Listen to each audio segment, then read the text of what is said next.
a nice little read.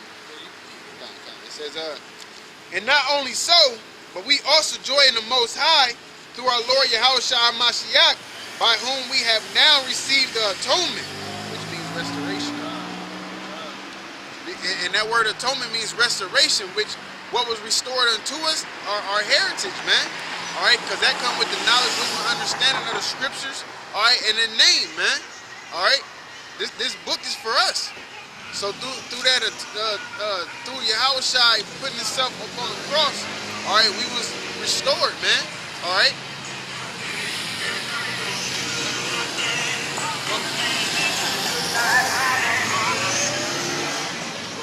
Verse 12. Wherefore, as by one man sin entered into the world, and death by sin, and so death passed upon all men, for that all have sinned. For until the law, sin was in the world, but sin is not imputed when there is no law. All right, because that one man that sinned and started with, it was Adam, man. All right, so and Adam, you know, if you go deep enough, you know, is the Lord. All right, so with that one man sinning, and everybody sinning after that, by this one man sacrificing his life, the ones that's meant to be saved is going to be saved, man. Okay. Y'all Christians? No. Used to be. Yeah. Ex-Christians. Yeah. We see y'all signing just, like on our eyes. Studying it. Yes. We on this. But, you know, it's great to see that people in our town are doing it too. So, what are y'all beliefs? We're basically Jews. Jews? What part of, I assume y'all from Africa, right? Yes. What part of Africa y'all from? South Sudan? Yeah. South Sudan? Yep. Well, y'all prayed to the Most High that y'all Israelites. Like y'all said, y'all Jews. You can't claim the doctrine. You have to be an Israelite by blood. Yeah. Okay? So if y'all understand that, but we do know that the Israelites are scattered across the four corners of the earth. So, you know what I'm saying? Israelites can look like any nation. Yeah. You know? And a lot of Israelites came from West Africa. You know, South Sudan is on the eastern side. But that doesn't negate that the fact that y'all, you know, it's not solidifying saying, hey, you know, you're Sudanese. Okay? Now, how do we know that? You know, do y'all read right now? Yeah. Yeah, we compared everything to what we're going through. What was then happened, the prophecy. Well, name me one big prophecy. What's a big prophecy that's coming to pass? What would be the biggest one though? It's a big time one. One should roll right off your tongue. There's a lot of them. There's a lot, but I'm trying to think of one that would go with us. But at the same time, you know, if we weren't Israelites, I wouldn't mind because God does accept the Gentiles. Yeah, but those Gentiles are Israelite foreigners. Are what? Israelite foreigners. Foreigners, yeah. Okay? Just like I said, you have to be an Israelite by blood. Now, Gentile is just like at a point in time, you were Christian. Okay? And then you decided, okay, let me wake up, or the Most High woke you up, and you became an Israelite. Basically, it was a Gentile at a point. Now, if you read, I believe it's Isaiah 65, it tells you that. It tells you in Romans, give me that in Romans, when it says the fullness of the Gentiles will be coming, and it says that in the book of 2nd Ezra. Basically, the Most High cut us off, and then it said, the people that have not known me called upon my name. And then later on in the chapter, it says Israel was that people. So basically what happened is through the blood of whom the world called Jesus Christ, through the blood of Yahushua, you know, before that, the Lord considered us heathens. He's like, I'm not dealing with no Israelites. I'm done with y'all. Y'all hard-headed, blah, blah, blah. Then through the blood of Yahushua, the world ignorant called Jesus Christ, we were grafted back in. So we were a nation that wasn't called by his name, because it was basically a gap, okay? Therefore, we was in a Gentile state of mind. If you know about Paul, you know about Paul, right? Paul went around talking to nothing but Israelites. Nothing but Israelites. Paul himself said that he was only sent to the Israelites, okay? But Paul was, what? A preacher to the Gentiles, okay? So you have to, you know, you don't try to, don't mix this book with the world. You have to realize that basically, if you're Israelite, you're Israelite by blood, okay? And the story about the wheat and tares tell you about that. Y'all know about the story about the wheat and tares? No. There's get the scripture. I'm gonna let him give it to y'all. Y'all just write it down and put it in your phones and read about it. Okay. Yeah, but I feel like God didn't open our eyes for no reason, you know? Yeah. There's reason for everything, you know, just like y'all walk by and y'all seen us. Everything happens. Okay? You go ahead. It's Romans chapter 11, verse 25. It says, "For I would not, brethren, that ye should be ignorant of this mystery, lest ye should be wise in your own conceits." Now, this, first off, this is a mystery.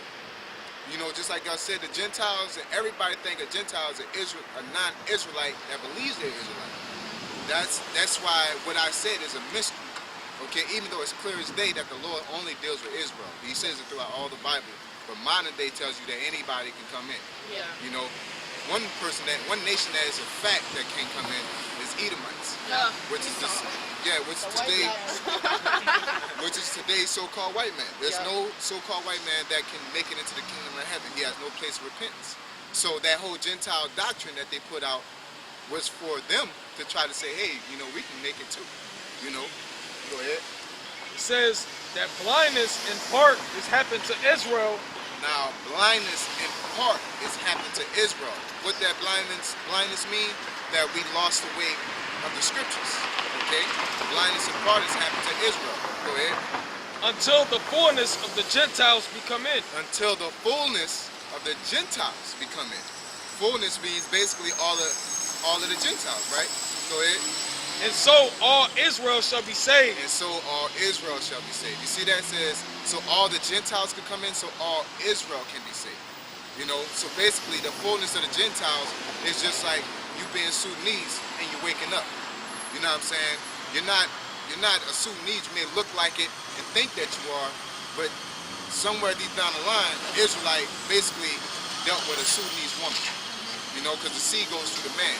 If a man lays with a Sudanese woman and have a child, and he goes back to America or go back to whatever land he goes to, that child's going to look like both. But if that boy marries another Sudanese woman, and then a boy come out and you keep going, eventually they're going to look straight Sudanese afterwards. Okay? And that's the same thing. It happens in China. It happens in Vietnam when we went to war out there.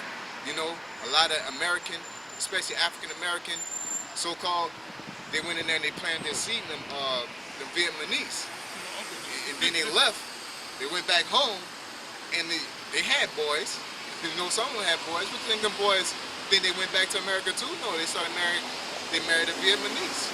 You know, then eventually they started looking back like Vietnamese. You know, and then they have the spirit to wake up, but then they be like, oh man, but I'm Vietnamese, so I believe Gentiles are Israelite. Not Israelites, no. Gentiles are just Israelites that believe that they're of another nation. Just like Israelites in America, us, a lot of people think they're Negroes or we think we're African, you know, because the so-called white man told us that, you know.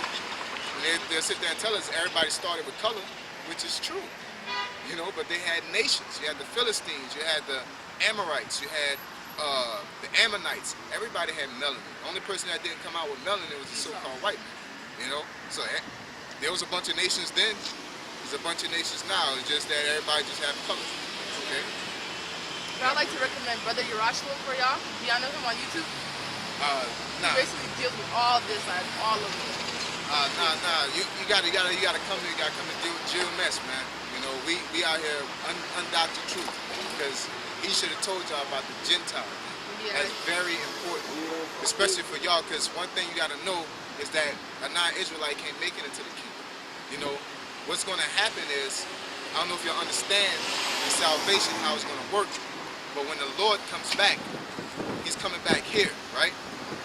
He's going to destroy this place, America, because it's known as Babylon. Yep. When he destroyed this place, he's going to bring salvation to the Israelites. We're going to have New Jerusalem back in our land, which is Israel. And when we have New Jerusalem in that land, all the other nations are going to be subservient unto the Israelites. And they're going to flow unto the gates, bringing us victuals and goods. Okay? And there's not going to be a non-Israelite to enter those gates. Okay? So you have to understand that, you know. And that's the main thing. That's one of the main things. Y'all know about the mark of the beast? Yep. What's the mark of the beast? It's basically tribulation. The tribulation during the tribulation? Yeah, but what is it? No, it's like a mark or a I don't know. Well, the mark of the beast that the Christians told me at church, I know that's not true because it's not in the Bible. But what they said was basically the devil is gonna come pretend to be Christ or Lord. But I feel like when it's fake though. I feel like when they said that there's gonna be a false god, the false god is Lord Jesus. Yeah, It's but Jesus. what y'all talking about say it should be antichrist, and basically many antichrists shall come. So that automatically, when you read, take your time, you know, and because we were born into this society, and they teach us all these false things, false things, and they say one antichrist, but the Bible says many antichrists. She did say it, right? Yeah, what? She had said it. She said the shit. You say the chip? Yeah. The mark of the beast is the RFID chip. RFID. Okay. Now, I don't want to be in the video. Let me see. now we're gonna Price read. point. We're gonna get in Revelations, and we're gonna read and break it down to you. Okay. This is very important because if you take the mark of the beast, can you get salvation after you take it? Can you repent? You can't. No, I'm asking you. Can you repent? I don't know. You can't repent. It says anybody that receives the mark is going to be destroyed. So it's very important that you know what the mark of the beast is. Okay? Go ahead. Revelation chapter 13, verse 16. And he calls us all, both small and great, rich and poor, free and bond, to receive a mark in the right hand or the foreheads. Yeah, and that mark is not an embargo, it's not a belief. This is an actual device that's going to go inside you, because the Greek word for that mark is karabma, which means an incision or actual. It's like synonymous with the word tattoo. You know what I'm saying? There's a Hebrew word for it too, but basically it's an actual mark. It could be a tattoo, but in this case, it's talking about that barcode, because that RFID chip is going to contain a barcode. The same with your debit cards. Your debit card got that same technology in it, but without the GPS tracking system into it. Perfect example is the dogs. When they be tagging dogs, and they chip them, and they can follow you. You rather watch National Geographic, like how they keep finding that penguin, or how they keep finding that bird, because they tag them with a chip, which is the RFID chip. And that's the same thing. Just like they can tag you and find out where you go, they're going to put your medical records on there. Instead of using credit and debit cards, they're going to put all your debit information in there. So instead of swiping the card, you're going to swipe your hand. Okay? And then if you decide to act up, they got cyanide that they can release out of that RFID chip, and they'll go into your bloodstream and kill you. Okay? Now, they'll put it here, which is the warmest body, or they'll put it in your forehead. Okay? And they say you shall not buy or sell, say if you had a mark. Now, people say, how is that possible when you got money? If I own this country and I'm dealing with the paper money, and if I decide tomorrow and say, hey, that paper dollar ain't money no more, seashells, you know, you're not going to be able to go to the store with that paper money and say, you know, give me a carton of milk. It's whatever I say money is. So our people have to understand that money we deal with is just paper. When it's on a card, it's just ones and zeros. It's all dependent on what the ruling class, which is the elites, determine what the money is, okay? Because you can't take, you know, certain dollars that's outdated. If the American Federal Reserve System says those old ones don't count anymore, or if they say we don't deal with pennies no more, you ain't gonna be able to go to the store and use no pennies. They're not gonna accept it, okay? The penny is just what it is. It's a piece of metal that represents stocks and bonds, okay? So what's going to happen is that they're going to take those stocks and bonds and say, if you want Federal Reserve notes or representatives of those stocks and bonds, you're going to have to get this RFID chip, okay? If you want them food stamps, you want that Section 8, you want to buy, take care of your family, you're going to have to get this RFID chip, okay? And that's what the mark of the beast is. And then eventually it's going to come into fruition, okay? You got the Baja Club. What you see on there, they're doing it there. They're already doing it across the country. They're doing it to animals, okay? They're already trying to go paperless from Cashless society. Yeah, cashless society.